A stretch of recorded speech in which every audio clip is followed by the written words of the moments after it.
আলহামদুলিল্লাহ, আল্লাহ পাকের দরবারে অসংখ্য অগণিত শুকরিয়া যে আল্লাহ তাআলা আমাদেরকে দ্বীনের নিসবতে, দাওয়াত ও তাবলীগের নিসবতে, কুরআন মাজিদ ও সুন্নাহ শরীফের নিসবতে উম্মতের উলামা হযরতের জবান থেকে সেই সালাতুল আসরের পর থেকে নিয়ে ধারাবাহিক এ পর্যন্ত দ্বীনের যে কথাগুলি শুনেছি এবং শুনবো, আমলের নিয়তে আল্লাহ তাআলা আমাদেরকে জান্নাতি পরিবেশে, জান্নাতের বাগানে বসার মতো, দ্বীনি কিছু কথা শোনার মতো সুযোগ করে দিয়েছেন। এজন্য আমরা খুশি না বেজার? সবাই খুশি? খুশি না কারা কারা একটু হাত তোলেন তো দেখি। আপনার পাটা টান দিয়ে বসেন, পাটা টান দা বসেন।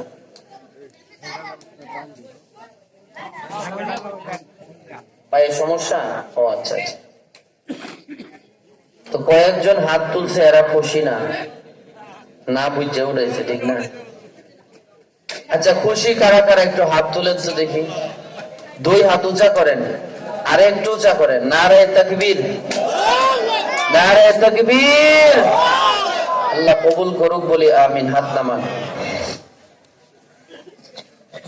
তল্লি চানপাড়া হাফিজিয়া ও ফুরকানিয়া মাদ্রাসার হাফেজ ছাত্রদের দস্তারে বন্দি উপলক্ষে 10ম বার্ষিকী তাফসীরুল কোরআন মাহফিল। আজকে যিনি সভাপতি জনাব আলহাজ মোহাম্মদ আলী সায়েম খান, সভাপতি অত্র মাদ্রাসা ব্যবস্থাপনা পরিচালক তরি গ্রুপ। প্রধান অতিথি যিনি জনাব মোহাম্মদ তাজুল ইসলাম মৃদা, চেয়ারম্যান 14 নং নিগোয়ারি ইউনিয়ন পরিষদ। আমন্ত্রিত উলামায়ে কেরাম, আমন্ত্রিত মেহমান, জাতির কর্ণধার হযরত উলামায়ে কেরাম, উপস্থিত আছেন অত্র এলাকার সর্বস্তরের সাদা দাড়িওয়ালা মুরব্বী বাবারা, হযরত হুসাইন রাদিয়াল্লাহু আনহুর উত্তরসূরি যুবক ভাইয়েরা, আজিজ তুলাবা, পর্দার অন্তরালে অবস্থানরত আমার অত্যন্ত শ্রদ্ধেয় সম্মানিতা মা ও বোনেরা, আল্লাহ পাকের দরবারে কালিমাতুশ শুকর আদায় করছি যে আল্লাহ তাআলা আমাদেরকে এই ফিতনা ফাসাদের জামানায় নির্বাচিত করে, মায়া করে, ভালোবেসে, মহাব্বত করে, আল্লাহ পাকের রহমতের চাদর দিয়ে বেষ্টন করে করে জান্নাতের বাগান পর্যন্ত আমাদেরকে পৌঁছার তৌফিক দান করেছেন। এজন্য সকলেই সিনার সবটুকুন শক্তি উজাড় করে দিয়ে এই তল্লি এলাকার আকাশ বাতাস মুখরিত করে ঈমানি আওয়াজে সমসুরে সকলেই আল্লাহ পাকের প্রশংসনীয় বাক্যটা একবার সকলেই বলি আলহামদুলিল্লাহ। আরেকটু জোরে আওয়াজ করে বলি আলহামদুলিল্লাহ। এতগুলা মানুষ আওয়াজ দিলে তো এই আওয়াজ ইসরায়েলের সেই রাজপ্রাসাদ তরতর করে কাঁপার কথা, ঠিক না? কি বলেন আপনারা? আরেকটু জোরে আওয়াজ করে চিল্লায়া ঈমানি আওয়াজে বলেন আলহামদুলিল্লাহ। আজকে আমি আপনাদের সামনে যে সূরা তিলাওয়াত করেছি, এই সূরাতেই আল্লাহ তাআলা ঈমানের আলোচনা করছেন। সুবহানাল্লাহ বলে। এজন্য সময়ে, সুযোগে, অবস্থার পরিপ্রেক্ষিতে সুবহানাল্লাহ, আলহামদুলিল্লাহ ঈমানে আওয়াজে বলতে হবে। কারণ বর্তমান গোটা বিশ্বে আজকে মুসলমানরা নির্যাতিত, নিপীড়িত, ঠিক না? এজন্য আমরা এই মজলিস থেকে দুনিয়ার সমস্ত বাতিল ফেরকাদেরকে উচ্চ কণ্ঠে, উচ্চ আওয়াজে হুঁশিয়ারি বার্তা জানাবো যে মুসলমানরা মরে নাই, মুসলমানরা জীবিত আছে। মুসলমানের হুঙ্কারে এদেশের নাস্তিকবাদী মতবাদের রাজপ্রাসাদ ভেঙ্গে চূর্ণ বিচূর্ণ হয়ে যাবে, ঠিক কিনা? জোরে বলেন। আরেকটু জোরে আওয়াজ করে বলেন কথা, ঠিক কিনা? এজন্য আমরা পারবো তো আল্লাহু আকবার, সুবহানাল্লাহ, আলহামদুলিল্লাহ সুউচ্চ কণ্ঠে ঈমানি আওয়াজে ঈমানের পরিচয় দিয়ে বলতে পারবো তো ইনশাআল্লাহ? না আপনারা ঘুমাইতেছেন? পিছনের বাইরে কি ঘুমাইতেছে? সবাই সজাগ আছে? আলহামদুলিল্লাহ। আমি আপনাদের সামনে যে সূরাটা তিলাওয়াত করেছি, সকলেই সূরাটার নাম জানেন। সূরার নাম হলো সূরাতুল বুরুজ। যেহেতু তাফসীরুল কোরআন মাহফিল, সেক্ষেত্রে আমি তাফসীরি হাইসিয়তেই কিছু কথা বলার ইচ্ছে পোষণ করছি। সূরাটার নাম কি ভাই? সূরাতুল বুরুজ। এই বুরুজ শব্দের অনেকগুলো ব্যাখ্যা। আমরা আগে জানবো আল্লাহ এই সূরার নাম সূরাতুল বুরুজ কেন রাখলেন। মুফাসসিরিন কেরাম বলেন, এই সূরার শুরুতে আল্লাহ তাআলা বুরুজ শব্দটা ব্যবহার করেছেন, এজন্য এই সূরার নাম সূরাতুল বুরুজ। এই সূরাতে 22টা আয়াত আছে। এই সূরাটা মাক্কি সূরা, এই সূরাটা মক্কাতুল মুকাররমায় অবতীর্ণ হয়েছিল। সুবহানাল্লাহ বলেন। এবার আসুন আমরা জানবো এই সূরাটা কেন আল্লাহ পাক নাজিল করলেন। নাজিল হওয়ার প্রেক্ষাপটকে শানে নুজুল বা সাবাবে নুজুল বলা হয়। তাফসীরের কিতাবে মুফাসসিরিন কেরাম বলেন যে আল্লাহ এই সূরাটা নাজিল করেছিলেন ইসলামের প্রাথমিক যুগে যে সমস্ত সাহাবাই কেরাম ঈমান আনয়ন করেছিলেন, এই নতুন ঈমানওয়ালা সাহাবীদের উপরে মক্কার মুশরিকরা যখন অতর্কিত হামলা এবং নির্যাতনের স্টিম রোলার যখন চালিয়ে দিয়েছিল, আল্লাহ তাআলা ডাইরেক্ট আল্লাহর পেয়ারা মাহবুব নবীর সাহাবায়ে কেরামকে সান্ত্বনার বাণী শোনানোর জন্য এই সূরাতুল বুরুজ নাযিল করেছিলেন। এই সূরাতুল বুরুজ নাযিল হওয়ার আরেকটা প্রেক্ষাপট মুফাসসিরিন কেরাম তুলে ধরেছেন, ওটা হলো ৫ম নম্বর আয়াতে আল্লাহ বলেন, কুতিলা আসহাবুল উখদুদ।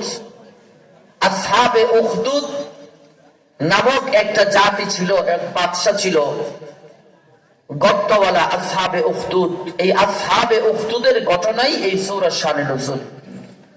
কিন্তু আবার কিছু মুফাসসিরিন কেরাম এখানে মত পোষণ করেছেন যে আসহাবে উখদুদের ঘটনাটা আমার আপনার নবী রাহমাতুল লিল আলামিন দুনিয়াতে আসার ৭০ বছর আগে সংঘটিত হয়েছিল।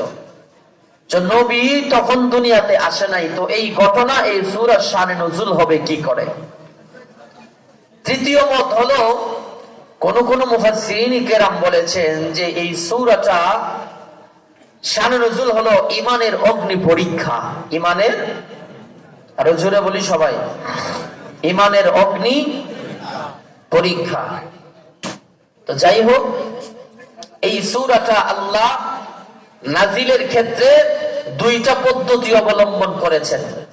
একটা হলো ডাইরেক্ট, আর একটা ইনডাইরেক্ট। ডাইরেক্ট পদ্ধতি হলো সাহাবাই কেরাম হযরত বিলাল আল হাবশী রাদিয়াল্লাহু আনহুকে যখন উমাইয়া ইবনে খালফ ঈমান আনার অপরাধে উত্তপ্ত বালির উপরে শুয়াইয়া বুকের উপর পাথর দিয়া জিহ্বায় পেরেক মেরে দিত, আর বেলালকে বলতো যে ঈমান ছেড়ে দাও, মুহাম্মদকে ছেড়ে দাও, ইসলাম ছেড়ে দাও, কোরআন ছেড়ে দাও। এই বেলাল রাদিয়াল্লাহু তাআলা আনহুর মতো নতুন নতুন মুসলমানদেরকে ডাইরেক্ট সান্ত্বনা দেওয়ার জন্য আল্লাহ এই সূরা বুরুজ নাযিল করেছিলেন। ইনডাইরেক্ট, কিয়ামত পর্যন্ত যত মুমিন মুসলমান দুনিয়াতে আসবে, ইহুদির বাচ্চারা, কাফেরের বাচ্চারা, নাসারা, খ্রিস্টানরা, বিধর্মীরা মুসলমানদেরকে আক্রমণ করবে, নির্যাতন করবে, নিপীড়িত করবে। মুসলমানের ঈমান নিয়ে তারা চিনিমিনি খেলবে। মুসলমানরা যখন নির্যাতিত হয়ে যাবে, ইনডাইরেক্ট কিয়ামত পর্যন্ত আল্লাহ এই আনেওয়ালা মুসলমানদেরকে সান্ত্বনা দেওয়ার জন্য এই সূরাতুল বুরুজ নাযিল করেছিলেন। আরো আসতে বলি সুবহানাল্লাহ। সুবহানাল্লাহর সাথে কোনো দুশমনী আছে? সুবহানাল্লাহ আছে এলাকায়? আছে? কোন সময়? ঠাডা পড়লে, ভূমিকম্প আসলে, কখন? সময় মতো, সব সময়, ঠিক না? আরো জোরে বলি। আল্লাহ তাআলা এই সূরাতুল বুরুজের প্রথম যে 3টা আয়াত, এই 3টা আয়াতে আল্লাহ 4টা কসম করেছেন। 4টা কসম করে আল্লাহ দুনিয়ার মানুষদেরকে গুরুত্বপূর্ণ একটা বিষয় আল্লাহ পাক বোঝাতে চেয়েছেন। সুবহানাল্লাহ। প্রথম 3টা আয়াতে আল্লাহ কয়টা কসম করেছেন? ভাই, এটা একটা একাডেমিক ক্লাসের মতোই। আমি কোনো কাল্পনিক কথা বা গল্প টল্প এগুলো বলার অভ্যাস নাই, বলি না। এজন্য যেহেতু তাফসিরুল কোরআন মাহফিল, এখান থেকে কিছু শিক্ষা গেলে বাড়িতে কিছু নিয়ে যেতে পারবেন। এজন্য আমার সাথে কিছু বললেন আপনারা, আল্লাহ প্রথম 3টা আয়াতে 4টা কসম করেছেন। কয়টা? এই কসমগুলা হলো কসম। আর 5ম নম্বর আয়াতে আল্লাহ জবাবে কসম ব্যবহার করে দুনিয়ার মানুষদেরকে সুন্দর একটা আলোচনা উপহার দিয়েছে, বলি সুবহানাল্লাহ। আচ্ছা বলেন তো দেখি, আল্লাহ তো স্রষ্টা, ঠিক না? আমরা কি সৃষ্টি? আমরা কি সৃষ্টি? আল্লাহ হলেন খালেক, আমরা মাখলুক। আল্লাহ কি খালেক, আমরা মাখলুক। আল্লাহ হলেন মনিব, আমরা হলাম গোলাম। আমরা কি গোলাম। আপনাদের কাছে আমার একটা প্রশ্ন, যদি বাংলাদেশের প্রধানমন্ত্রী এখন আমাদেরকে কোনো একটা জিনিস নির্দেশ করেন বা একটা বিষয় আমাদেরকে আদেশ করেন, অর্ডার করেন, হুকুম করেন, তো প্রধানমন্ত্রী কি এই হুকুমটা করার আগে কি কসম করবেন না ডাইরেক্ট হুকুম করবেন? আপনারা কি বলেন? ডাইরেক্ট হুকুম করবে না? আর প্রধানমন্ত্রী যদি কোনো আদেশ করে, এ বাংলাদেশে এমন কোন মায়ের বেটা আছে প্রধানমন্ত্রীর আদেশটাকে অমান্য করার? কি বলেন? অমান্য করতে পারবে কেউ? সবাই কথা বলে না কেন? অমান্য করতে পারবে? অমান্য করলেই বিপদ। অমান্য করলেই কি বিপদ। তাইলে আমাদের দেশের প্রধানমন্ত্রী যদি জনগণকে একটা বিষয় আদেশ করে আর তার আদেশ পালন করার জন্য জনগণ এক পায়ে দাঁড়ানো থাকে, কোনো কসম খাওয়ার প্রয়োজন হয় না। প্রধানমন্ত্রীর প্রধানমন্ত্রীর প্রধানমন্ত্রীর প্রধানমন্ত্রী যিনি, তিনি কে? আরো জোরে বলেন না, তিনি কে? তো আল্লাহ যদি আমাদেরকে কোনো একটা বিষয় বুঝাতে চান, তাহলে কি কসম করার দরকার আছে? কি বলেন আপনারা? দরকার আছে? কসমের প্রয়োজন নাই। আল্লাহ আদেশ করলেই চলে, আকিমুস সালাহ ওয়া আতুজ যাকাহ ওয়ারকাউ মা'আর রাকিঈন, নামাজ পড়ো, যাকাত করো, রুকুকারীদের মতো রুকু করো। আল্লাহ আদেশ করবে, আল্লাহর আদেশটা আমরা মাথা পেতে আল্লাহর হুকুম পালনের জন্য আমরা দাঁড়িয়ে যাব। কি বলেন, ঠিক না? কিন্তু এরপরও আল্লাহ কেন কসম করলেন? আল্লাহ তো কসমের কোনো দরকার নেই, আল্লাহ এরপরও কেন কসম করলেন? কারণ আল্লাহ পাক জানে যে আমার বান্দাদের একটা স্বভাবগত মজ্জাগত একটা স্বভাব এমন আছে যে এদের কাছে কোনো দামি কথা যদি বলতে হয় আর বিশ্বাস করাইতে হয়, গ্রহণযোগ্যতা আনতে হয়, তাইলে এই কথাটা বলার আগে কসম করতে হয়। আর না হয় আমার বান্দা গুরুত্বপূর্ণ কথাকে গুরুত্ব দেয় না। সুবহানাল্লাহ বলেন, ঠিক না? আবার কসমটা 2 তরিকাতে হয়। একটা তরিকা হলো দামি বস্তুর কসম, আর একটা হলো কম দামি বস্তুর কসম, ঠিক না? আপনাদের এই তল্লা গ্রামে জীবনে শুনছেন কি বলছে যে আমার জুতার কসম, হ্যাঁ, আমার প্রস্রাব পায়খানার কসম? আরে আপনারা কথা বলেন না কেন? জুতার কসম বলে যদি দামি কথা বুঝাইতে চায়, উল্টা আরো মাইর খাইব। বলে এটার মনে মাথার তার তো ছিঁড়ে গেছে, ঠিক না? আর যদি বলে যে আমার মায়ের কসম, আমার বাবার কসম, আমার সন্তানের কসম, আমার ব্যবসার কসম, তাইলে কথাটা বোঝা যায় যে না, কারণ বস্তুগুলা তো দামি, ঠিক না? মা তো দামি জিনিস, বাবা তো দামি জিনিস, সন্তান দামি জিনিস। দামি জিনিসের কসম খাইয়া গুরুত্বপূর্ণ কথা বোঝাইলে এই কথাটাকে গুরুত্ব দিয়া শ্রবণ করে বা শুনে তার কথাটাকে মানে। তাইলে আল্লাহ যে 3 আয়াতে 4টা বস্তুর কসম করেছেন, এই বস্তুগুলা দামি না কম দামি? আরো জোরে বলতে হবে। আল্লাহ যেমন দামি, আল্লাহর কথাও দামি, আল্লাহ যে বস্তুর কসম করে ওই বস্তুগুলাও কি? আরো জোরে বলুন, ওই বস্তুগুলাও কি দামি? তাহলে এবার আসুন আমরা আল্লাহ যে 4টা বস্তুর কসম করেছেন, বস্তুগুলা কি কি এগুলা জানি। এরপরে আল্লাহদের জবাবে কসম, গুরুত্বপূর্ণ যে ওয়াজ আমাদের সামনে করেছে, এরপরে জবাবে কসমের আলোচনা হবে। জবাবে কসমটা বোঝার পরে পুনরায় আবার আমরা 4 কসমে আসবো। আল্লাহ প্রথম কসমের ব্যাখ্যা, দ্বিতীয় কসমের ব্যাখ্যা, তৃতীয় কসমের ব্যাখ্যা, চতুর্থ কসমের ব্যাখ্যায় আল্লাহ কি কি আলোচনা পর্যালোচনা করেছে। রাজি আছি তো ইনশাআল্লাহ? আরো জোরে বলুন, রাজি আছি তো? আল্লাহ তৌফিক দান করুক, সকলে বলি আমিন।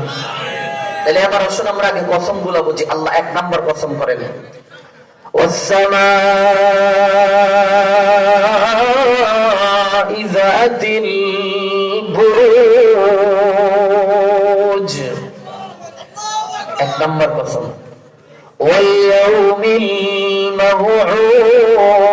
মাউউদ ওয়া শাহিদিন ওয়া মাশহুদ। শাহিদ আর মাশহুদ এক আয়াতে দুই কসম। তাহলে এক নম্বর কসম করেন আল্লাহ ওয়াস সামা'i যাতিল বুরুজ, বুরুজ ওয়ালা আকাশের কসম। এই বুরুজের 16টা ব্যাখ্যা আছে। দুই নম্বর ওয়াল ইয়াউমিল মাউউদ আই ইয়াউমুল কিয়ামা, কিয়ামত দিবসের কসম। তিন নম্বর ওয়া শাহিদ, জুমার দিনের কসম। চার নম্বর ওয়া মাশহুদ, ইয়াউমুল আরাফার দিনের কসম। সুবহানাল্লাহ। এই চারটা কসম করে আল্লাহ এখন দামি একটা গুরুত্বপূর্ণ বিষয় আমাদের সামনে আলোচনা করবে। সুবহানাল্লাহ। আল্লাহ বলেন কুতিলা আসহাবুল উখদুদ। আল্লাহ পাক রব্বুল আলামিন ওয়াস সামা'i যাতিল বুরুজ, বুরুজ ওয়ালা আকাশের কসম করেন। ওয়াল ইয়াউমিল মাউউদ আই ইয়াউমুল কিয়ামা, কিয়ামত দিবসের কসম করেন। ওয়া শাহিদ, জুমার দিনের কসম করেন। ওয়া মাশহুদ, ইয়াউমুল আরাফাত দিনের কসম করেন। এই চারটা দামি বস্তুর কসম খাইয়া আমার রব, আপনার রব, আসমানের রব, तमाम कुल कायनातेर रब रब्बुल आलामीन बोले कुतिला আসহাবুল উখদুদ। গর্তওয়ালা যারা, আসহাবে উখদুদ যারা, তাদের উপর আমি আল্লাহর লানত, তাদের উপর আমি আল্লাহর অভিশাপ। যে জাতির উপর আল্লাহর অভিশাপ, এই জাতি কি দুনিয়াতে সফল হতে পারে? আরো জোরে বলেন না। যে জাতির উপর আল্লাহ অভিশাপ দিয়েছে, ওই জাতি ধ্বংস হয়েছে, ওই জাতি জাহান্নামের অত গভীরে নিমজ্জিত হয়ে গেছে। ঠিক না? ঠিক জোরে বলেন। আল্লাহ যে চারটা বস্তুর কসম করে বলেছে কুতিলা আসহাবুল উখদুদ, এই আসহাবে উখদুদের উপর আমি আল্লাহর অভিশাপ, আমি আল্লাহর লানত। এবার জবে কসম কুতিলা আসহাবুল উখদুদ, এই আসহাবে উখদুদ কারা, গর্তওয়ালা কারা, তাদেরকে আমাদের চেনার দরকার আছে। ঠিক কিনা? মূল আলোচনাই হলো কুতিলা আসহাবুল উখদুদের আলোচনা। আমাদের নবী দুনিয়াতে আসার 70 বছর আগে এই দুনিয়াতে একটা জালিম বাদশার আবির্ভাব হয়েছিল। যে জালিম বাদশার নাম ছিল বাদশা ইউসুফ জু নওয়াজ। কি নাম? বাদশা ইউসুফ জু নওয়াজ। সবাই বলেন নামটা, বাদশা ইউসুফ জু। এগুলো তো মনে থাকতো না আপনাদের। আজকে মাঝে মাঝে আমার আক্ষেপ হয়, আফসোস হয় যে যেইভাবে কেজি আর প্রাইমারি আর ব্রাক আশা স্কুল বাড়তেছে, এই পরিমাণে কিন্তু মাদ্রাসা বাড়তেছে না। ঠিক না? প্রত্যেকটা ঘরে ঘরে এরকম মাদ্রাসা দরকার। কারণ বড় আক্ষেপ নিয়ে কথাগুলো বলতে হয়। মুসলমানের সন্তান, কুরআনুল কারীমে 114টা সূরা আছে, 10টা সূরার নাম মুসলমানের সন্তান বলতে পারে না। ঠিক না? মুসলমানের সন্তান আসসালামু আলাইকুম ওয়া রাহমাতুল্লাহ শব্দটা ব্যবহার করতে পারে না। মুসলমানের সন্তান 4 মাযহাবের 4 ইমামের নাম বলতে পারে না। মুসলমানের সন্তান আশারে মুবাশশারা 10 জন সাহাবীর নাম বলতে পারে না। মুসলমানের সন্তান আল্লাহর হাবিব সাল্লাল্লাহু আলাইহি ওয়াসাল্লামের মায়ের নাম, বাবার নাম, দাদার নাম, চাচার নাম, আহলে বাইতের নাম বলতে পারে না। কি বলেন আপনারা? মিথ্যা বলতেছি? হ্যাঁ? মুসলমানের সন্তান দিন সম্পর্কে এত গাফেল, এরা এত গাফেল। এজন্যই তো বেদাতীরা, এজন্যই তো আপনার ইসলামকে যারা আক্রমণ করতে চায়, এরা আমাদের থেকে অনেক আগায় গেছে। কারণ এরা জানে মুসলমান অজ্ঞ, কিছুই জানে না।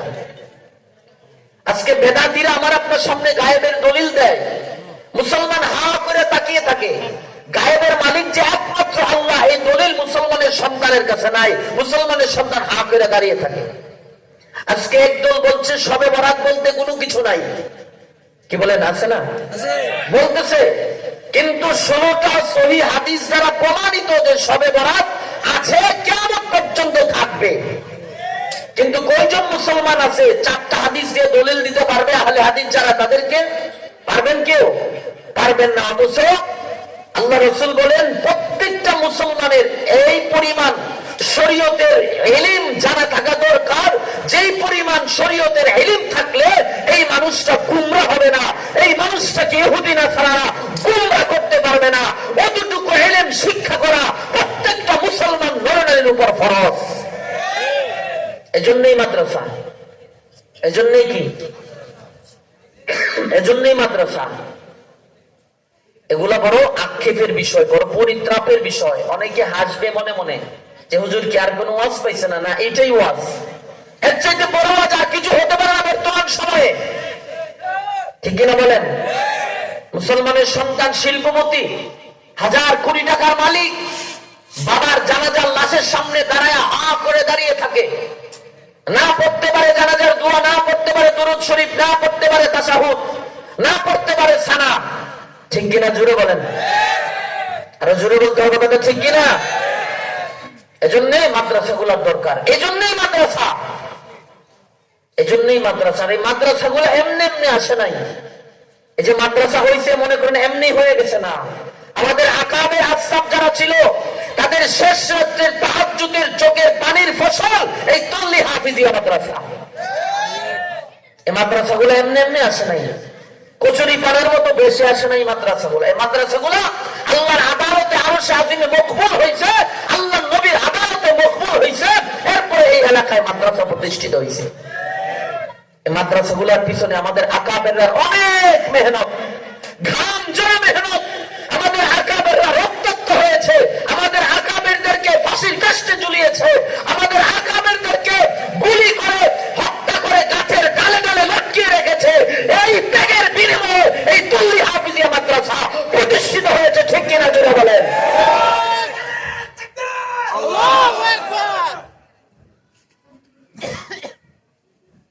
এই মাদ্রাসাগুলা এইভাবে আসে নাই। আল্লামা কাসেম নানুতুবি রহমাতুল্লাহি আলাইহি দেওবন্দ মাদ্রাসা প্রতিষ্ঠার আগে, অসুবিধা হইতেছে আপনারা? দেওবন্দ দারুল উলুম দেওবন্দ মাদ্রাসা প্রতিষ্ঠার আগে ইংরেজ খেদাও আন্দোলনের সময় গোটা ইংরেজ বাহিনী মিলে দারুল উলুম দেওবন্দ জাহারানপুর এলাকার সমস্ত মাদ্রাসা কওমিয়াকে ভোল্টেজার দিয়ে ভেঙ্গে ধূলিসাৎ করে দিয়েছিল। কোন মাদ্রাসা ছিল না তখন, কোন মাদ্রাসা ছিল না, কোরআনের দ্বীনি কোন বিদ্যাপীঠ ছিল না তখন। যখন মাদ্রাসাগুলা ইংরেজ প্রশাসন, লাল চামড়ার বেরিয়ার গোষ্ঠী বাহিনীরা আল্লাহর কোরআনের মারকাজগুলোকে যখন বোল্ডেজার দিয়ে ভেঙ্গে ফেলেছে, আল্লামা কাসেম নানুতুবি রহমাতুল্লাহি আলাইহি দিশেহারা হয়ে গেছেন।